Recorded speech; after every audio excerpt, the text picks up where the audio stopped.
এমন অনেক ব্যক্তি রয়েছেন যারা ঈশ্বরকে বিশ্বাস করেন এবং জানেন যে ঈশ্বর তাদেরকে দেখছেন, তাই যে যে শুভকর্ম ওনারা করেছেন তার ফল তারা অবশ্যই পাবেন।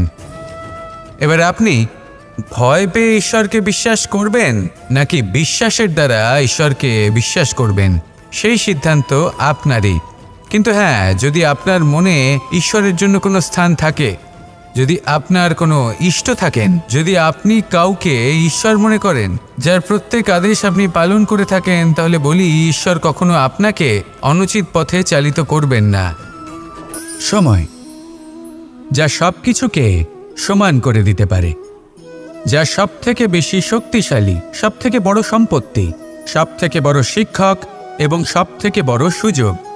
এই সময় যখন ভালো যায় তখন তা আপনাকে আমিত্বে মত্ত করে তোলে, অহংকারে নিমজ্জিত করে দেয়। আর যখন খারাপ হয় তখন দুঃখের সাগরে নিজের প্রতি ঘৃণাবোধে নিমজ্জিত করে।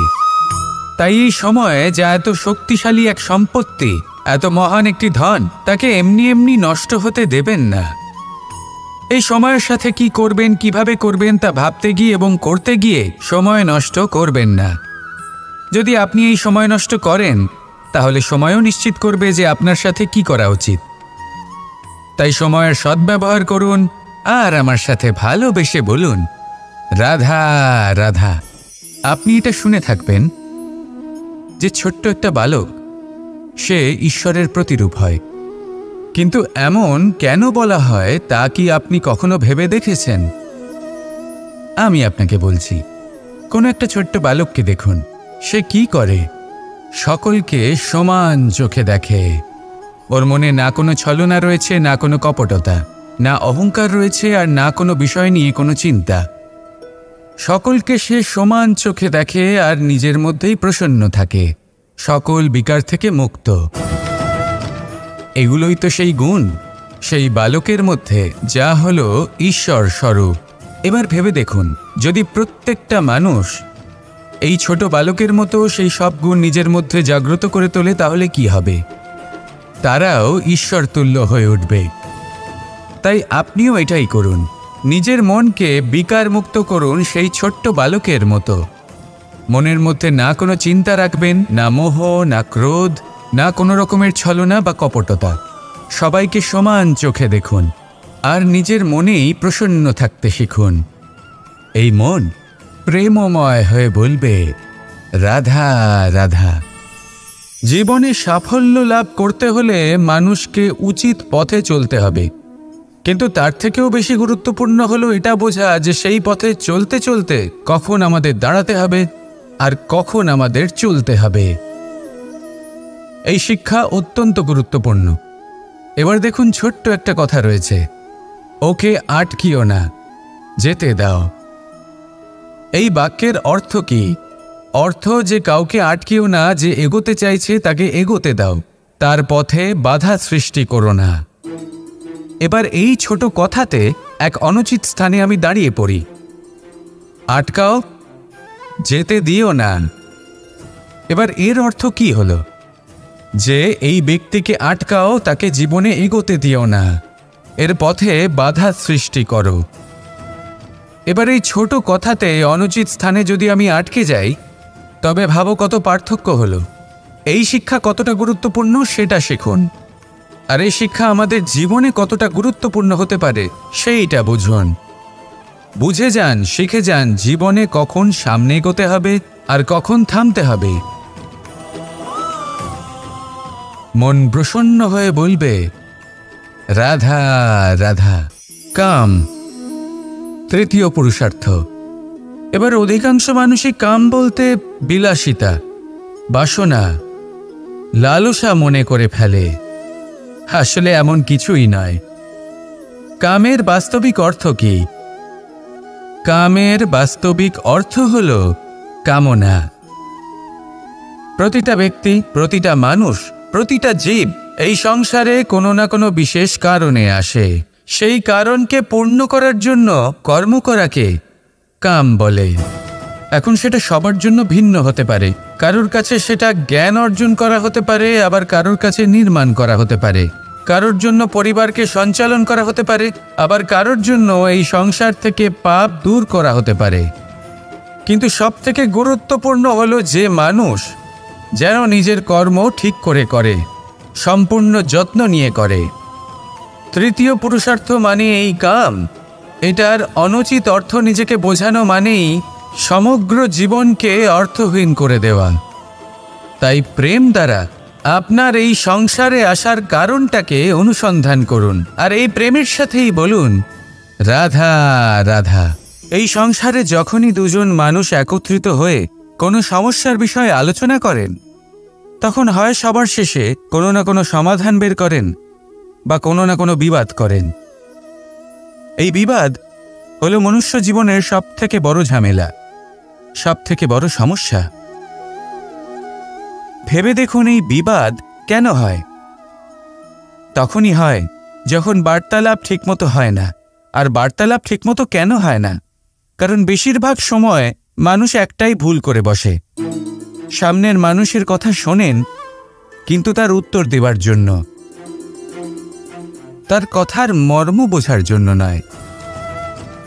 কিন্তু যেদিন থেকে, যে মুহূর্ত থেকে আপনি এটা শিখতে শুরু করে দেবেন যে আমি অপরের কথা শুনব, কিন্তু সেটা বোঝার জন্য, তাকে উল্টে জবাব দেবার জন্য নয়, সেদিন থেকেই বিবাদের সমাপ্তি ঘটবে আর বার্তালাপ স্পষ্ট হয়ে যাবে।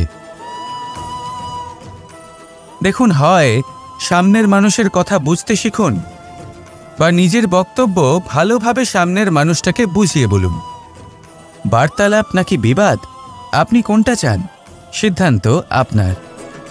আসুন আর আমার সাথে ভালোবেসে বলুন, রাধা রাধা।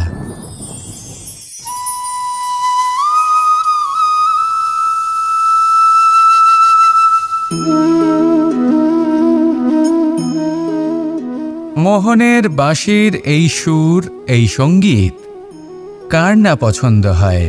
সবারই খুব ভালো লাগে। এবার এই সুর আসে কোথা থেকে? কেউ বলবেন কৃষ্ণের হৃদয় থেকে। সত্য কথা, এই সুর হৃদয় থেকে নির্গত হয় এবং প্রকট হয় এই বাঁশি থেকে। এই বাঁশিটাকে দেখুন, এই ছিদ্রগুলি দেখুন, প্রত্যেকটা সুর থেকে নিজস্ব একটা স্বর নির্গত হয়।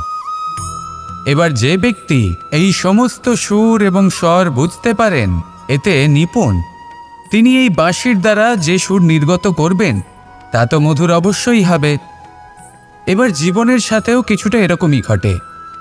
জীবনের কিছু নীতি থাকে, অর্থ, কুটুম্ব এবং আধ্যাত্মিক। যদি জীবনের প্রত্যেকটা মুহূর্ত সুখময় হয় এরকম আপনি চান, তাহলে এই তিনটি নীতিতে আপনাকে নিপুণ হতে হবে। কোনো একটি বিশেষ নীতির প্রতি যদি আপনি বেশি ঝুঁকে পড়েন, তাহলে বাকি দুই নীতি থেকে যা সুখ লাভ করা সম্ভব তা পারবেন না। ধন অর্জন করতে হবে পরিবারের জন্য, পরিবারের সুখ মনের শান্তির জন্য, মনে শান্তির প্রয়োজন মনের শুদ্ধতার জন্য। যখন এই মন শুদ্ধ হবে, জীবন শুদ্ধ হবে, পবিত্র হবে, সুন্দর হবে এবং ভালোবেসে বলবে, রাধা রাধা। আমি রথে যাত্রা করি, তাতে বারবার পথে থামি আর দেখি যে আমি অনুচিত দিকে যাচ্ছি না তো, আমি উচিত পথেই যাচ্ছি তো। কারণটা কি? কারণ হলো যাতে আমি পথভ্রষ্ট না হয়ে যাই। জীবনযাত্রাতেও এটাই প্রয়োজন। জীবনযাত্রায় ভোগবিলাসের পথে হারিয়ে যাওয়া খুব সহজ। বারবার থেমে আপনাকে দেখতে হবে, নিজেকে কিছু প্রশ্ন করতে হবে। আমি কি আজ সেই কর্মই করছি যেটা আমি করতে চেয়েছিলাম? আমি কি আজ সেই জীবন যাপন করছি যেমন আমি যাপন করতে চেয়েছিলাম? যদি এই প্রশ্নগুলোর উত্তর হ্যাঁ হয়, তাহলে এগোতে থাকুন, নয়তো থেমে যান এবং বিচরণ করুন। মনে রাখবেন, এই সংসার অত্যন্ত জটিল আর এতে হারিয়ে যাওয়া অত্যন্ত সরল। সেই জন্য নিজে থেকে বারবার থামা এবং জীবন চিন্তন করা অত্যন্ত আবশ্যক। তাহলে সেটাই করুন আর আমার সাথে ভালোবেসে বলুন, রাধা রাধা। আমরা যখনই কোনো যাত্রায় যাব বলে মনে করি তখনই আমরা প্রস্তুত থাকি আসন্ন বিপদের জন্য বা সংকটের জন্য।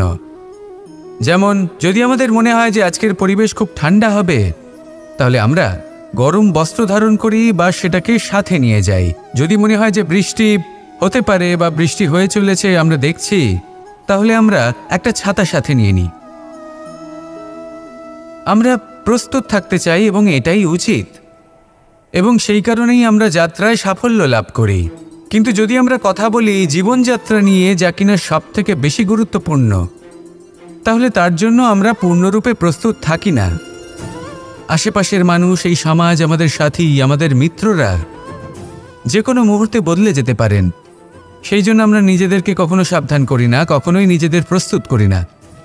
আমাদের এটা কখনোই মনে হয় না যে এরকম হতে পারে, আর সেই কারণেই শেষে গিয়ে আমরা অত্যন্ত দুঃখ পাই। একটা অমূল্য শিক্ষা আছে যেটা আমাদের লাভ করা উচিত। সতর্ক থাকা উচিত। এই জীবনযাত্রার জন্য শুধুমাত্র এই পরিবেশের বিষয়ে তথ্য সংগ্রহ করা বা তাকে অনুমান করা, এটুকু হলেই চলবে না। আমাদের আশেপাশের মানুষজনকে দেখতে হবে, তাদের স্বভাব পরিস্থিতির ওপর নজর রাখতে হবে। যখন তারা রং পাল্টাচ্ছেন নজর রাখতে হবে, তা অত্যন্ত আবশ্যক। পরিবর্তন আপনার জীবনে অবশ্যম্ভাবী। সঠিকভাবে তার সম্মুখীন হন। আসুন আমার সাথে ভালোবেসে বলুন, রাধা রাধা। কথায় আছে যে স্বপ্ন এবং লক্ষ্য হলো একটি মুদ্রারই দুটি দিক। যতক্ষণ না স্বপ্ন দেখছেন ততক্ষণ বুঝবেন কি করে আপনার লক্ষ্য কি। স্বপ্ন দেখে যদি নিজের লক্ষ্য বুঝতে পারেন, সেটা পেতে চান, তবেই সেটা লাভ করতে পারবেন। কিন্তু স্বপ্ন এবং লক্ষ্য, এই দুইয়ের মধ্যে একটা ভারসাম্য রয়েছে যেটা বজায় রাখা প্রয়োজনীয়। একে আমরা বলে থাকি পরিশ্রম। দেখুন, যদি আপনি স্বপ্ন দেখতে চান তাহলে পরিশ্রম ত্যাগ করে নিদ্রা লাভ প্রয়োজন। কিন্তু যদি আপনি লক্ষ্য লাভ করতে চান তাহলে আপনাকে নিদ্রা ত্যাগ করে পরিশ্রম করতে হবে। তাই আলস্য ত্যাগ করুন এবং সিদ্ধান্ত নিন যে আপনি কি চান। আপনার জীবনের এই তুলাদণ্ডে স্বপ্নের পাল্লা ভারী হওয়া প্রয়োজন নাকি লক্ষ্যের? আমার মতে এই দুইয়ের মধ্যে যদি ভারসাম্য বজায় রাখেন তবে পথ নিজে থেকেই সামনে আসবে। শুধু সেই পথে অগ্রসর হতে থাকুন এবং আমার সাথে ভালোবেসে বলুন, রাধা রাধা। ঈশ্বর আসলে কে? সংসারের বেশিরভাগ মানুষের কাছে ঈশ্বর হলেন এই সংসারের রচয়িতা, পালনকর্তা। কারোর কাছে উনি জ্ঞাতা, কারোর কাছে উনি হলেন আস্থার প্রতীক, আবার কারোর জন্য শুধুমাত্র অন্ধ বিশ্বাস। কিন্তু এই ঈশ্বর কি কোনো শরীর, নাকি একটা বোধ, নাকি শুধুই শ্রদ্ধা? ঈশ্বর হলেন তিনি যিনি হলেন আপনার ইষ্ট। সেই জন্যই তো গুরু, মাতা, পিতা এনাদেরও ঈশ্বরই বলা হয়েছে। যাদেরকে আমরা ঈশ্বর বলে মনে করি, যারা আমাদের ইষ্ট, তারা আমাদের একটি পথ দেখান, একটি দিকে চালিত করেন। সেই পথে চলে আপনি শুভ কর্ম করতে পারেন। আর যখন কোনো ব্যক্তি তার ঈশ্বরের আদেশ পালন করেন তখন সে নিজে থেকেই শুভ পথে অগ্রসর হয়ে যান। বেশ কয়েকজন মানুষ ঈশ্বরের ওপর আস্থা রাখেন এবং ভাবেন যে অনুচিত কোনো কাজ করা উচিত নয়, ঈশ্বর দেখছেন।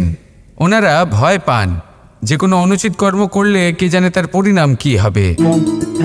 এমন অনেক ব্যক্তি রয়েছেন যারা ঈশ্বরকে বিশ্বাস করেন এবং জানেন যে ঈশ্বর তাদেরকে দেখছেন। তাই যে যে শুভকর্ম ওনারা করেছেন তার ফল তারা অবশ্যই পাবেন। এবার আপনি ভয় পেয়ে ঈশ্বরকে বিশ্বাস করবেন নাকি বিশ্বাসের দ্বারা ঈশ্বরকে বিশ্বাস করবেন, সেই সিদ্ধান্ত আপনারই। কিন্তু হ্যাঁ, যদি আপনার মনে ঈশ্বরের জন্য কোনো স্থান থাকে, যদি আপনার কোনো ইষ্ট থাকেন, যদি আপনি কাউকে ঈশ্বর মনে করেন, যার প্রত্যেক আদেশ আপনি পালন করে থাকেন, তাহলে বলি ঈশ্বর কখনো আপনাকে অনুচিত পথে চালিত করবেন না। আসুন আমার সাথে ভালোবেসে বলুন, রাধা রাধা। আপনারা সবাই একটা গাছের পাতাকে দেখুন। যতক্ষণ পর্যন্ত গাছের সাথে, মানে গাছের ডালের সাথে জুড়ে থাকে, সে সবুজ থাকে, বাতাসের সাথে সে নড়তে থাকে। যতক্ষণ পর্যন্ত ও সূর্য থেকে পাওয়া রশ্মির শক্তি গাছে পৌঁছে দেয় ততক্ষণ ও ডালের সাথে যুক্ত থাকে, কিন্তু যখন সেই পাতা শুকিয়ে যায় তখন তার কোনো গুরুত্ব থাকে না। সেই পাতা গাছের ডালে এবং বৃক্ষের কাছে বোঝা হয়ে থেকে যায়, এবং এমন এক সময় আসে যখন সেই ডালটি শুকনো সেই পাতাকে পরিত্যাগ করে। এটাই আমরা এই প্রকৃতিতে দেখি এবং এটাই হলো সত্য, আর এটাই আমাদের জীবনে খুব বড় একটা শিক্ষা। যদি আপনিও নিজের জীবনে নিজের আপনজনদের কাছে বোঝা স্বরূপ হয়ে দাঁড়ান, তাহলে তারা আপনাকে যতই ভালোবাসুক না কেন, ওনারা যদি নাও চান তাহলেও এমন এক দিন আসবে যখন আপনার আপনজন আপনাকে পরিত্যাগ করবে।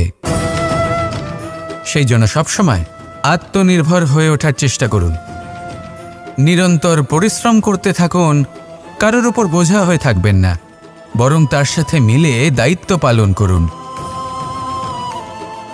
এমনটা করবেন তাহলে আপনার সম্মানও বজায় থাকবে এবং সম্পর্কের মধ্যে আপনার মূল্যও বজায় থাকবে। আসুন আর আমার সাথে ভালোবেসে বলুন, রাধা রাধা। প্রেম 2.5 অক্ষর, মাত্র 2.5 অক্ষরের এই শব্দ প্রেম, এর মধ্যে ত্রিলোকের এবং সমগ্র ব্রহ্মাণ্ডের বীজ নিহিত আছে।